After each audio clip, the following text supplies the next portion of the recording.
Good morning, I'm Debbie Cruz. It's Monday, March 20th, the first day of spring. A rehab program led by a man with lived experience is helping get people off the streets for good. More on that next, but first, let's do the headlines. The future of Sandag's controversial executive director may be decided soon. On Friday, the executive committee of the Sandag Board of Directors met to discuss Hassan Ikrata's performance review. Members of the public weighed in. Some brought up Ikrata's support of a road user charge or mileage tax and said he should be fired. But others said they liked the changes Ikrata has made at the transportation agency. The committee's conclusions will be presented to the full board on March 24th.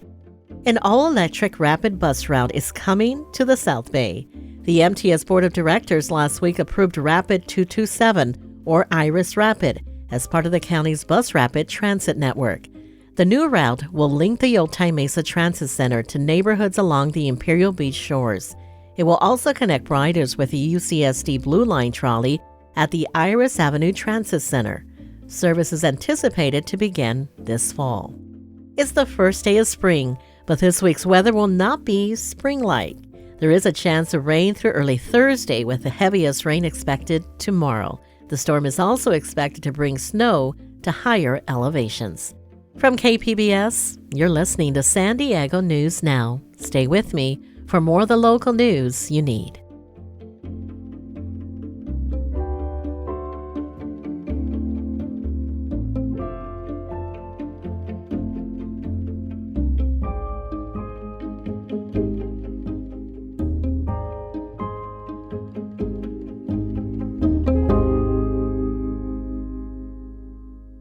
KPBS On Demand is supported by UC San Diego's Art Power, presenting cellist Joshua Roman, performing from his album Immunity, alongside music by J.S. Bach and more. Sunday, June 22nd at UC San Diego's Epstein Family Amphitheater. Reserve your tickets at artpower.ucsd.edu.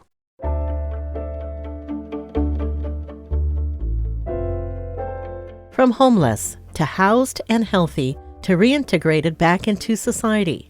That's the goal of a rehabilitation program in Chula Vista.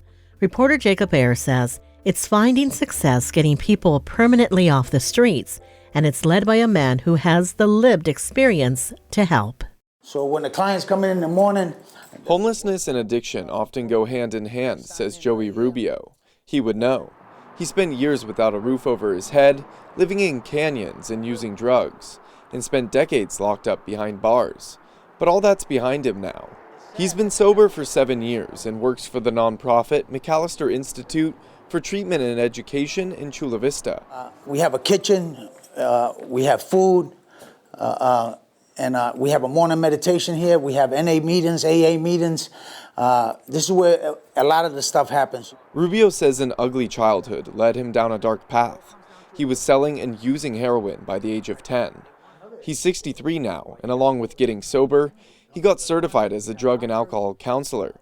Now, Rubio's a role model for others. And what I try to teach these guys is, life skills, how to be responsible at your job, how to keep a job, how to do resumes, all that stuff. Because I didn't know how to do any of that myself. He supervises a program called Work for Hope, and there's nothing else quite like it in the county. It's a partnership with police, park rangers, and the city of Chula Vista. Since 2018, it's been paying homeless individuals to beautify local parks. Robert McLean has been in the program for 2 months. It helps you save money and get back, into inverting back into society. And plus you're giving back to the city too, which is a good thing. Diana Villarreal is also improving Chula Vista's parks as part of Work for Hope. The mother of 7 says it's more effective than other rehabilitation programs she's tried because Rubio can relate to her. Him knowing where I come from and involved in the same similar lifestyle as I grew up, he was really understanding. He really knew what it's like to get back on your feet. McLean says Work for Hope has given him purpose. It helped him find sobriety, housing, and a life that didn't seem possible or forever lost. It opened up doors for work. Like for myself, I just got hired at another program, which is pretty good. I've been working for Petco Park. So, through this program, it kept me focused, man, and say, okay, getting up early in the morning, come to work, getting back in the routine. Getting people to take part in the program isn't always easy. Rubio's outreach work happens in canyons, parks, on the streets, and in one infamous area dubbed the jungle. If Beto will call me right away. All right, Mama? All right. That's where hundreds of people live in the brush near the 805 and 54 freeways. Rubio says he gains the trust of people he meets over time with consistent contact. He says the relationships he builds help people accept the services they need. What I want you to do is come see me, brother, and we'll help you get off the streets. You know, you could come there. We have showers there. We have washing machines. You can wash your tramados, that type of stuff. You know what I'm saying? And we'll work on a plan to get you off the streets and stay off the streets. Get you a real good job, making more money than I make. Rubio has helped hundreds of people reclaim their lives and inspired many to give back in a similar way, like Villarreal plans to do. She says Work for Hope's model should extend beyond Chula Vista. San Diego's lagging because if there were more programs like this, there'd be more homelesses off the street. You know, they'd be in sober living environments.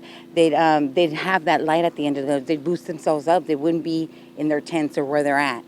For the fiscal year, over 200 people, and we're not even done.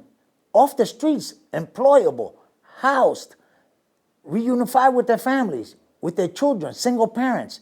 We're making an impact here.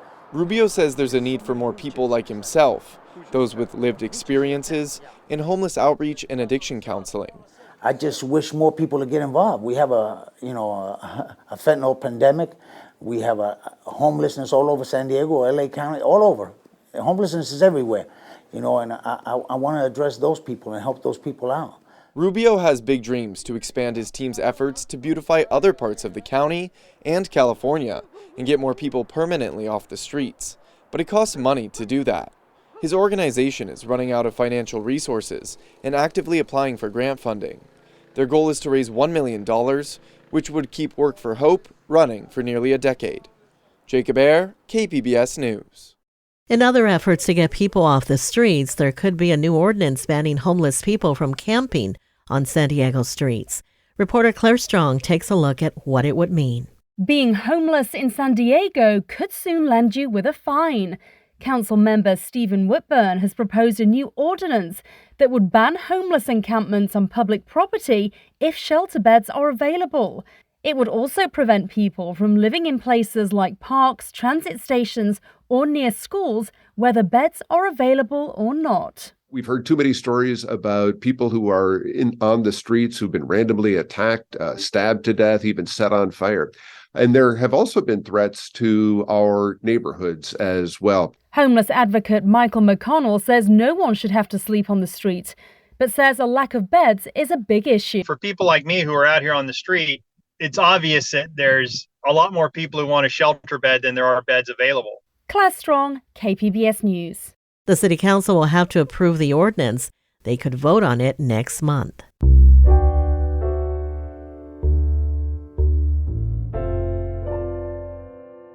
Sidewalk problems are among the top complaints coming from Skyline Paradise Hills, and residents say it takes too long for repairs. iNewsSource reporter Crystal Niebla tells us more. According to the City of San Diego, 17% of complaints in the Skyline Paradise Hills area are related to sidewalks, and more than half of those are at least 2 years old. Paradise Hills resident Guy Preuss said he's been working with his peers for decades to get sidewalks upgraded or installed in his neighborhood, but many problems go unaddressed. The current administration ignores us. The only way you can make it better is for people to push. City leaders say they have plans to upgrade public sidewalks and to help make it easier for property owners who are largely responsible for sidewalk upkeep to make those improvements.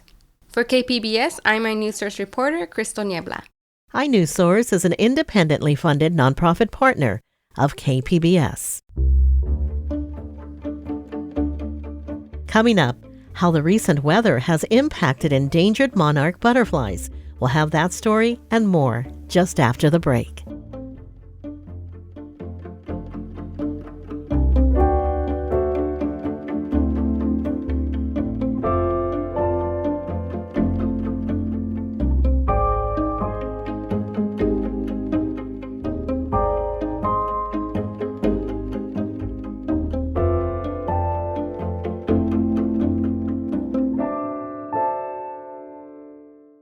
KPBS On Demand is supported by Latino Legacy Foundation, presenting their Storyteller series, Reach for the Stars with Ellen Ochoa, the first Latina astronaut, former NASA director, and San Diego native. Sunday, June 29th.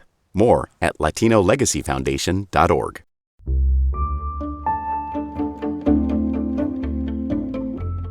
Spyware describes a series of apps that can let you secretly monitor another person's smartphone.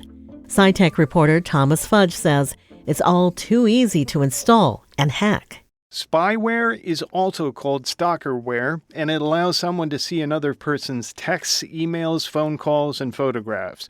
All you need is temporary access to the person's phone to set it up. Alex Liu is a PhD student at UC San Diego. He was the lead author on a paper called No Privacy Among Spies. His research revealed how these apps work and their level of security, which is not very high. He said many of them use unencrypted communication channels that are easily hacked over Wi-Fi. If the app itself is hacked, the problem becomes much bigger because now your data can be exposed to the public, right? I'm pretty sure you don't want whatever is in your phone to be leaked to the public. Spyware is often seen in cases of spousal abuse and domestic violence. Lou says the apps are easiest to install on Android phones. Thomas Fudge, KPBS News. It's not just humans who have suffered from the recent winter storms. The extreme weather conditions have pummeled the endangered monarch butterflies. But experts tell reporter Alexander Nguyen there may be a silver lining. At the beginning of this season, there was cause for celebration as more than 330,000 monarchs were counted. That's more than any that have been counted since 2000, but a recent count saw a nearly 60% drop from the beginning of the season. It's also pretty normal to have declines with crazy climatic events. Pam Horsley is the entomology collections manager at the San Diego Natural History Museum. She says the higher number of die-offs is disheartening. Not all monarchs make it through the season, but the higher population count this year means that there's probably going to be more survivors as well, right? So that gives me hope that even if it's been a cold, wet winter, that there will be more survivors here in the spring flying out soon. Horsley says scientists don't really know why the monarch population is rebounding, but it's good that more efforts are being made to preserve the species. Alexander Nguyen, KPBS News.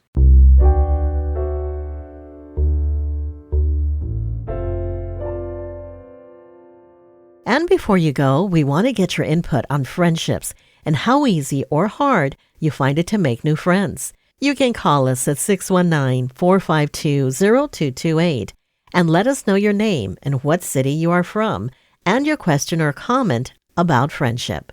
We may use your comments for an upcoming segment. That's it for the podcast today. As always, you can find more San Diego news online at kpbs.org. We'd like to wish you a happy Persian New Year today. We'll be talking about the holiday in a podcast episode later this week. I'm Debbie Cruz. Thanks for listening. Have a great Monday.